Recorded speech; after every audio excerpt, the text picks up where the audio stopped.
Robert Watson Watt was born in 1892. Born in the UK, the Scotsman eventually immigrated to Canada. He was the pioneer in radar technology. Winston Churchill credited him with saving Britain from the German warplanes.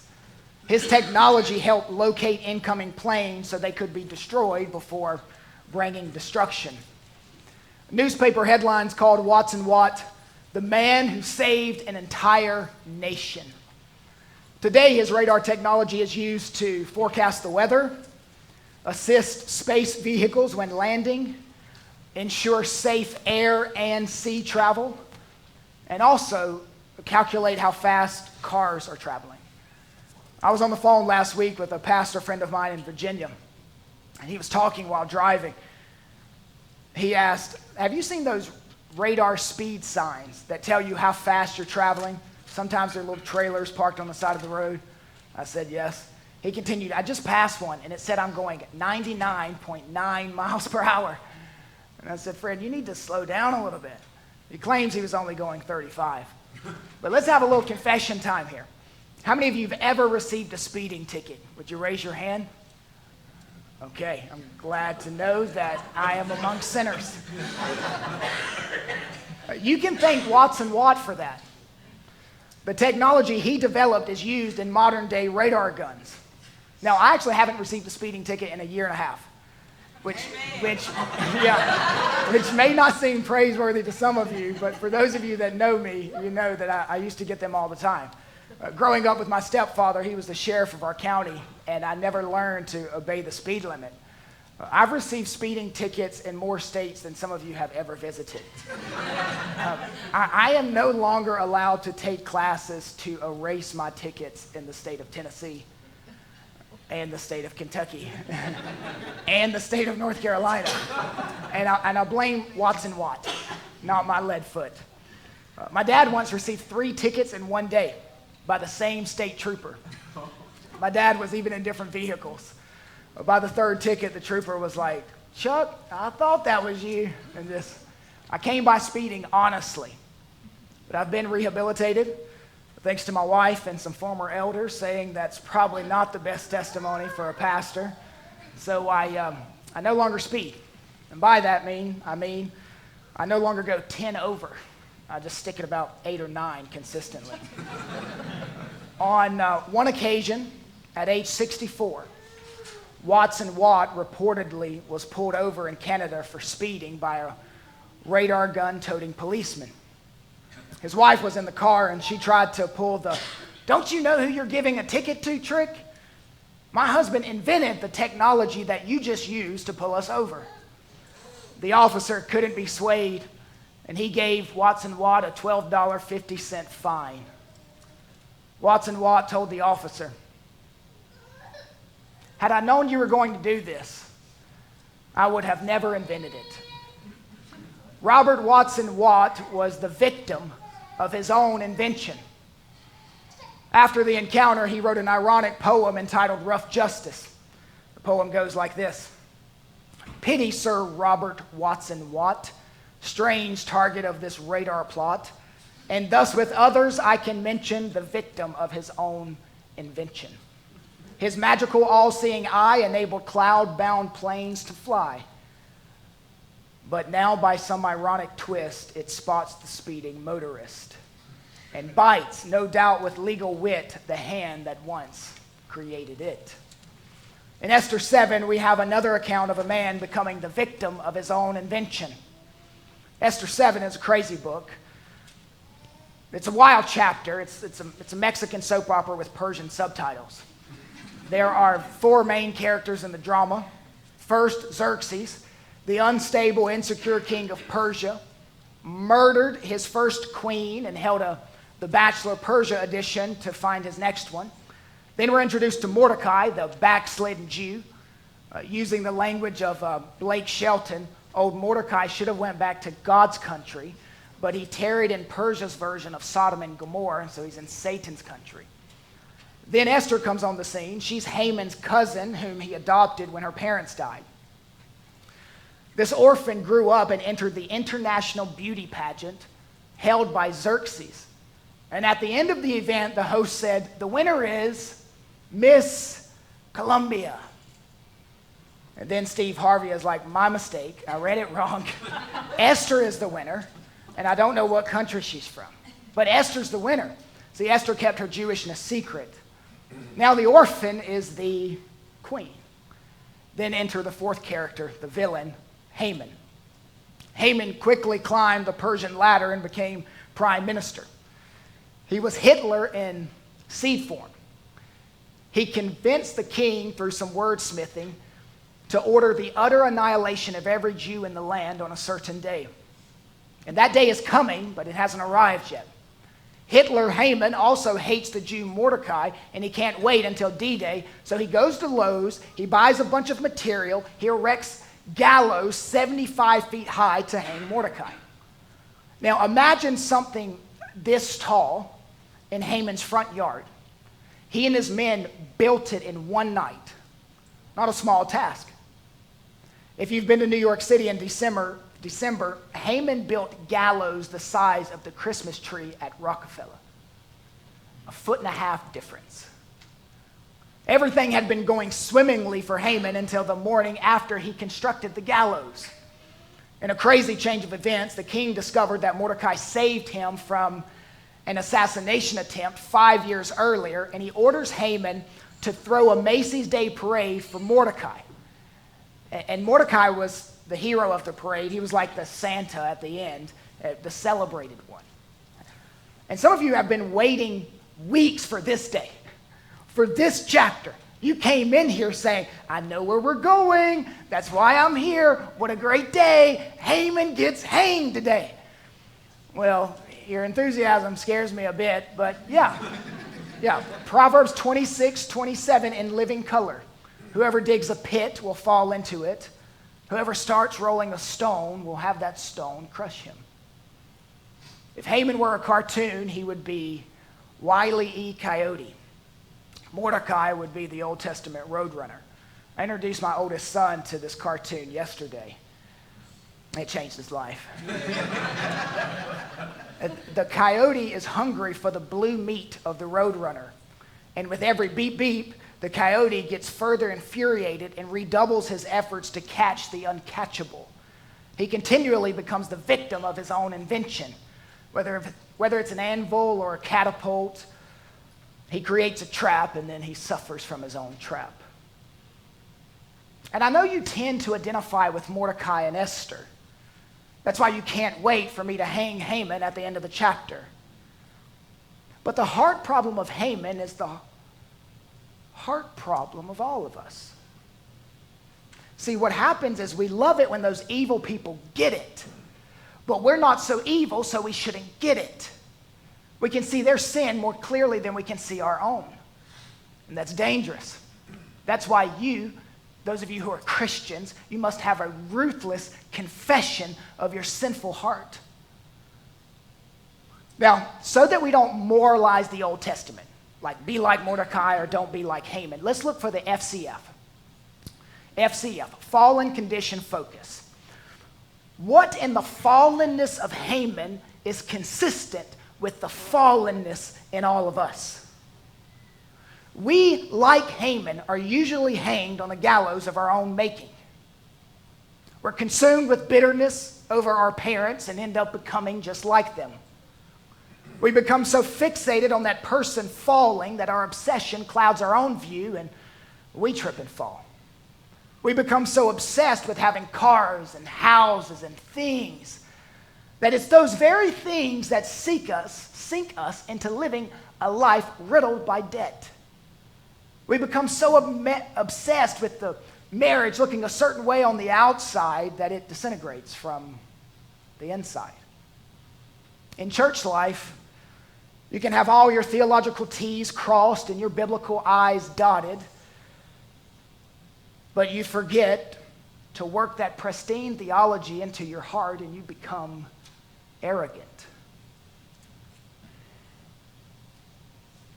Maybe it's your unquenchable thirst for a certain sin. It doesn't matter how many times that quest for that tasty blue meat drives you off a cliff. you must have your desire fulfilled. And you probably think I'm talking about some sort of addiction, but this is not an addiction, this is more of an obsession. Non-Christians, I want you to hear me clearly. Nothing can change that about your heart except for Jesus Christ. And you must recognize your heart's evil intentions and go with repentance to the one who gives new hearts. You need a heart transplant, and Jesus Christ can give it. All right, we did a little flyover. Let's begin walking verse by verse through the chapter. There's 3 movements. Here's the breakdown. First, Esther spills the beans. Secondly, Haman spits out the steak. Thirdly, Xerxes feeds the birds. We'll take them one at a time. First, Esther spills the beans. The story picks up after the Macy's Day Parade. Haman, you remember, is covered in sackcloth and ashes. He's had a bad day, a crushing humiliation.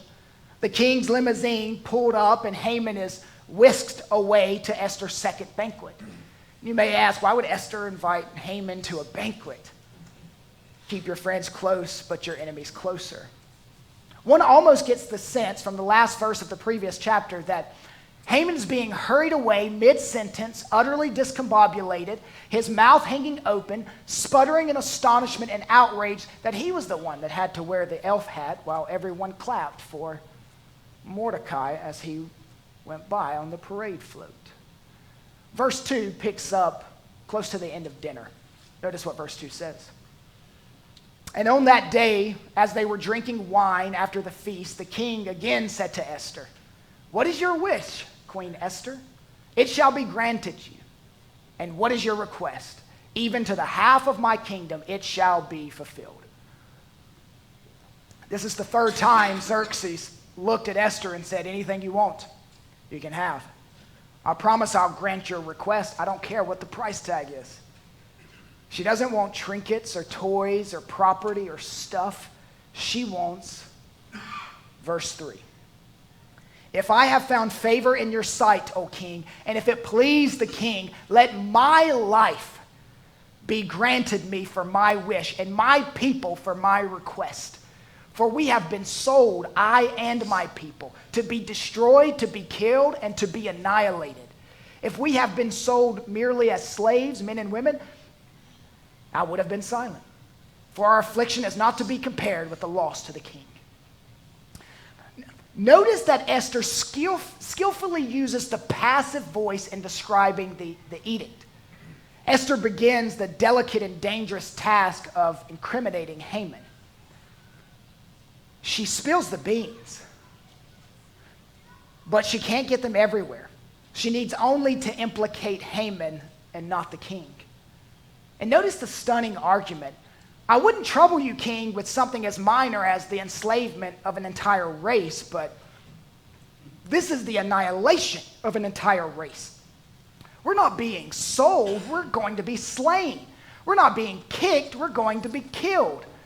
We're not being merely beaten, but butchered."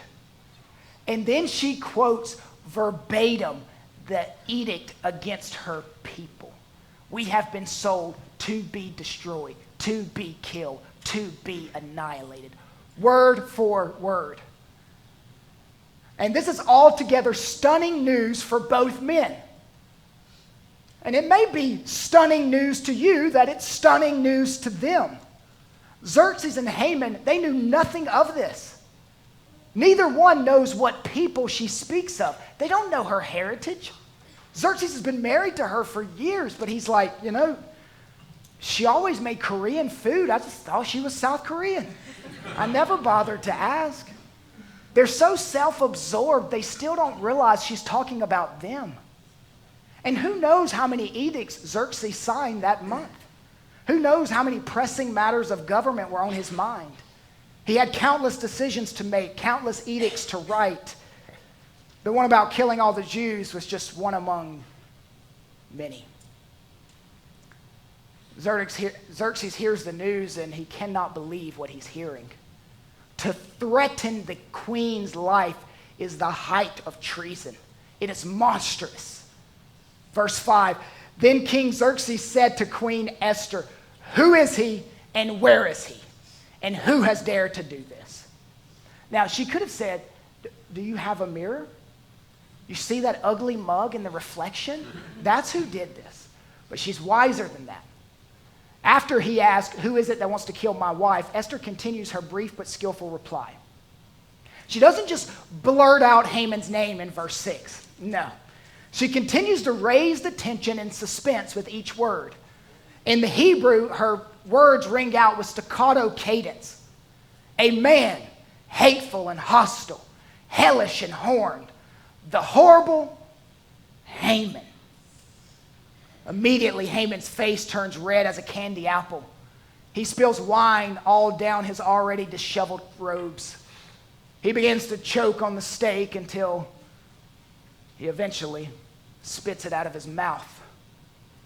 For the first time, the realization strikes him.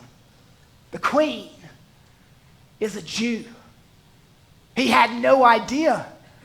This move was a masterstroke by the queen. The trap snaps shut and Haman was caught. Notice the king's response in verse 7. And the king arose in his wrath from wine drinking and went into the palace garden. So picture the king storming out of the room in rage. He's hot, piping mad. He needs to think. One scholar believes the question circulating in Xerxes' mind is, can I punish Haman for a plot that I approved?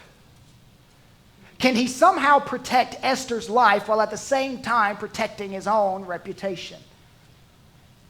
To paraphrase the great stockroom of theological wisdom, The Sound of Music, the problem facing Xerxes was, how do you solve a problem like Haman?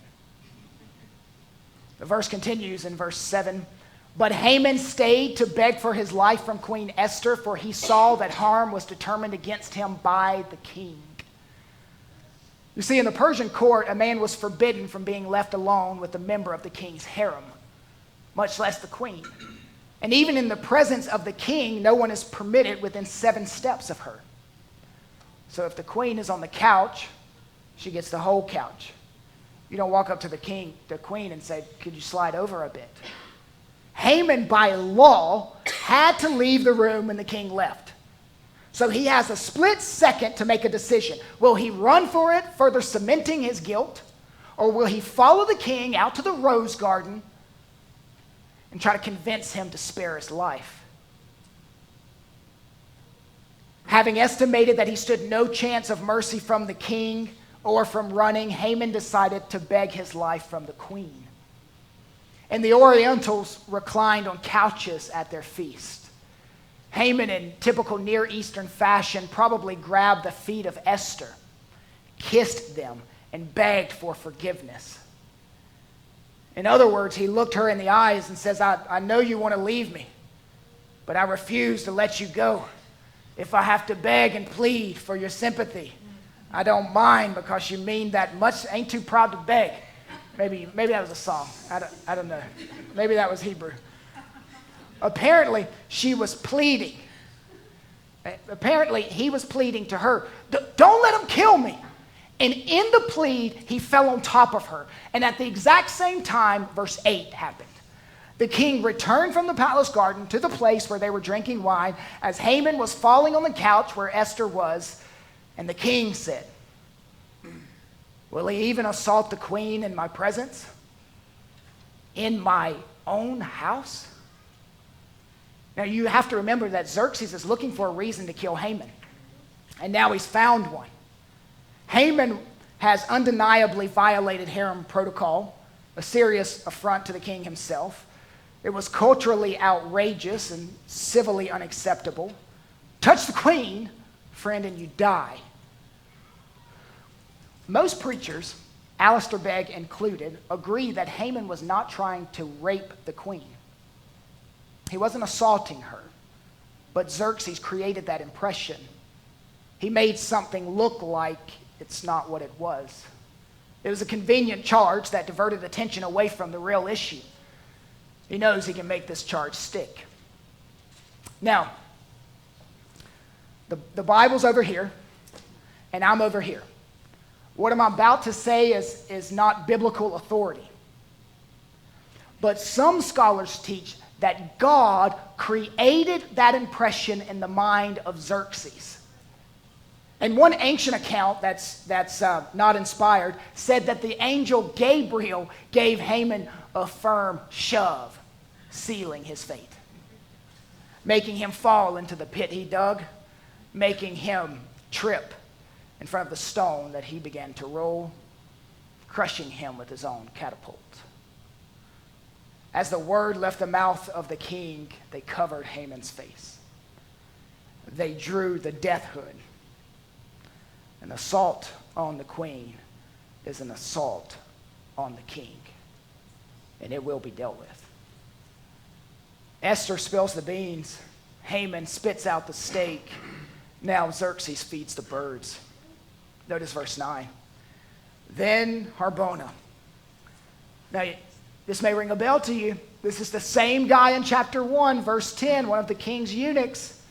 And he says, King, did you realize that Haman was going to kill the man that saved your life?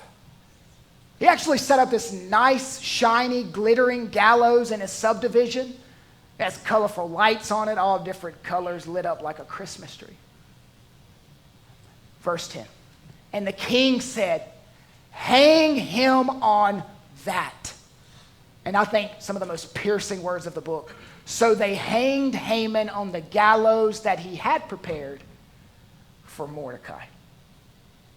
Now, these gallows are not what you're picturing. Persian gallows were not gallows that you would find in the Wild, Wild West. Both from written witnesses and from excavated stone relics, we know that Persians built gallows that were wooden stakes where they impaled someone. So death by asphyxiation around the neck with a noose was not what the Persians did. They dropped Haman on a massive spear the size of a huge Christmas tree, and his body stayed for days for public display and bird consumption. Now, we're rounding third. Let's make our way home. I want to give you two applications. Application number one. Let's talk about chess, checkers, and the game of life. Now, you already know that God is not explicitly mentioned anywhere in the book of Esther. Neither is Satan. But don't you doubt for a moment that they aren't both at work. They're both at play, but they're playing different games. Whenever my family and I go to Cracker Barrel, we play on those oversized checkerboards. It's wonderful quality time with the kids. One at a time, I help them learn how to taste defeat. And my oldest son is really competitive, and he's always wanting to play another game. I want to play another game, Dad. Let's play another game. Let's play another one. When I play his sister, he has a really hard time seeing her win. He says, Daddy, you're letting her win. You are letting her win. And I want him to learn when you're playing a beautiful girl, it's wise sometimes to lose. As my kids approach the game of checkers, they each approach the game differently. One always wants to jump with his king. Another just wants to talk over the game. It's never about the game. Another pictures those round checker pieces as a massive cookie, and he wants to eat them. Some of them love the game of checkers. Some of them could care less. You know who really loves checkers? Satan. Satan plays checkers, and he plays it well. You see it all throughout the book. I mean, you saw him jump Mordecai with his red piece Haman. You saw him king his red piece Xerxes. He takes God's people off the board one at a time, one jump at a time. He's smart, he's clever, but he's one-dimensional. God, on the other hand, is more sophisticated, more strategic, more complex. He has a multi-layered point of view. He doesn't play checkers. God plays chess. Don't you see him playing chess here? God moves Harbona, just one eunuch among thousands of eunuchs at the right place at the right time to inform the king about the gallows. Just a little pawn on the chessboard that no one else paid any attention to. but God moved his pawn with divine precision. One of the key lessons in the game of chess is always keep your eye on the queen. The queen is to be protected and guarded. The queen is your most powerful offensive weapon, and the queen of your opponent would be your most feared enemy. Keep your eye on the queen, a strategy that Satan failed to employ. When God moved his queen Esther into the palace, Satan was checkmate by the providence of God. All the pieces of the chessboard belong to God, and he can move a queen as easily as he can move a pawn.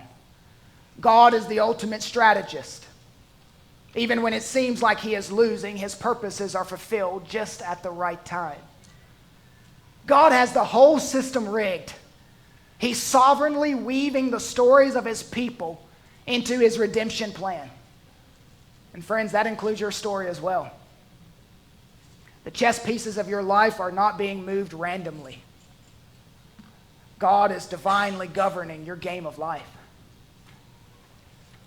And I've read the Bible all the way through multiple times. I didn't even stop at Revelation 22, the last chapter. I went all the way through the concordance and the maps in the back. And here's what is clear. God wins. The only question is whether you're on Satan's side or God's side. Application number 1, let's talk about chess, checkers, in the game of life. Application number 2, let's talk about Watson Watts, Haman, and the ultimate victim of his invention. Watson Watts wasn't the only one to become a victim of his invention. Neither was Haman. There's another.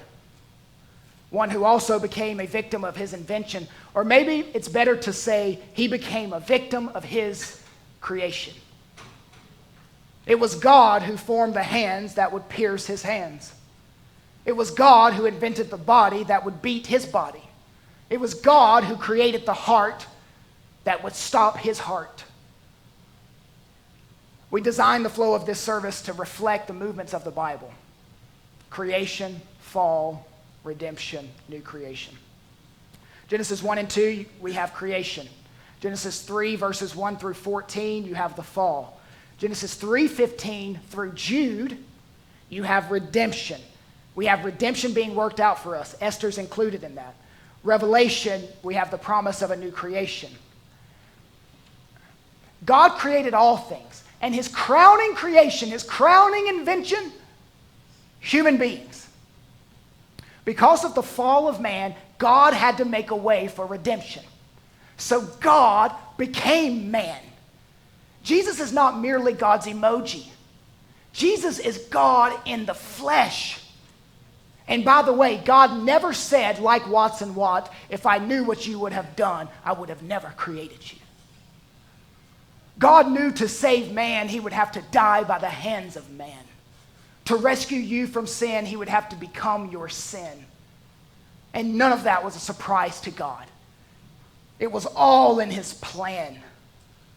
And God didn't, like Haman, run from the gallows. He ran to the gallows.